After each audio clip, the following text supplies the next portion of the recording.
አባት ስለሆነ አምላክነቱ አይወሰድበትም። አባትነት አምላክነትን አይነጥቅም። ልጅነትም አባትነትን አያስወስድም። ስለዚህ ከአምላክ የተወለደ አምላክ ነው። ሁለት አምላኮች አሉ። አባትና ግን መውለድ ስትል ወልድን የወለደው አስመሰልከው። ቃል ነበር እኮ ነው የሚለው። ቃል ነው የወጣው ከአብ እኮ። ይናል በስጋ እኮ አይደለም የወለደው። ወላዲ ብለህ እንዴት ተጠለዋል? ያ ቃል ምን ነበረ? ቃል እግዚአብሔር ነበር አይልም? ቃል ነበረ ይላል ዮሐንስ ወንጌል ላይ። ቃል ነበር፣ ቃልስ እግዚአብሔር ነበር አይልም? ነበር ይላል ቃል እኮ። ስለዚህ እግዚአብሔር ነበር አይልም ወይ? በስጋ እንደወለደ አድርገህ እኮ ነው የምታወራው አንተ።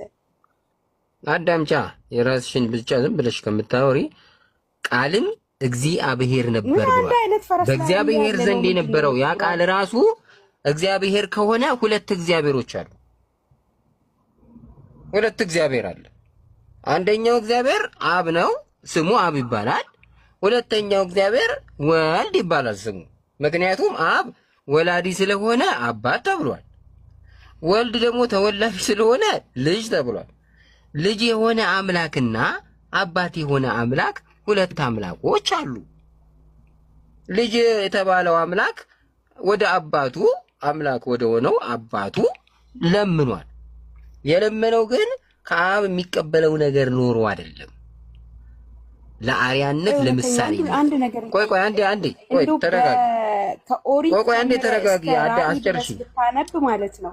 ቆይ አንቺ ጣልቃ ትግቢ። አንዴ አዳምጪኝ። ድንግል ማርያም ስላወራሽ ምንም አታመጪም። አዳምጪ። የሷ ሐሳብ አስጨርሽ ወልዳለች የሚል ተጽፏል። አዳምጪ መጀመሪያ። ዝም ብለሽ ዘለሽ አትግቢ።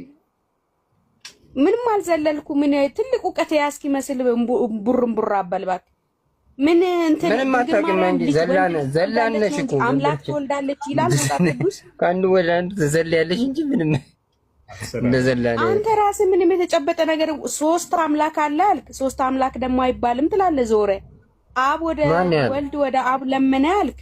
ለምን ይለምናል ስትባል አትቀባጥሪ። እስቲ በእናትሽ ከውሱ ጋር ላውራበት። መጀመሪያ የምለውን ምን እያልኩ እንደሆነ ሳይገባሽ አንተ ራስህ ጥያቄ አትጠይቂ፣ መልሳት መልሽ። አሁን ውሱ የጠየቀኝ በትክክል የጠየቀውን ያውቃል፣ የመለስኩትን በትክክል ያውቃል። ከዛ በኋላ ወደሚቀጥለው ጥያቄ ይሄዳል። እንደዛ አይነት ጥያቄ አትጠይቅም እንዴ? ቆይ ስማኝ፣ አሁን ቆይ እውነተኛው አንተ አሁን የምታወራው ሲጀመር አንተ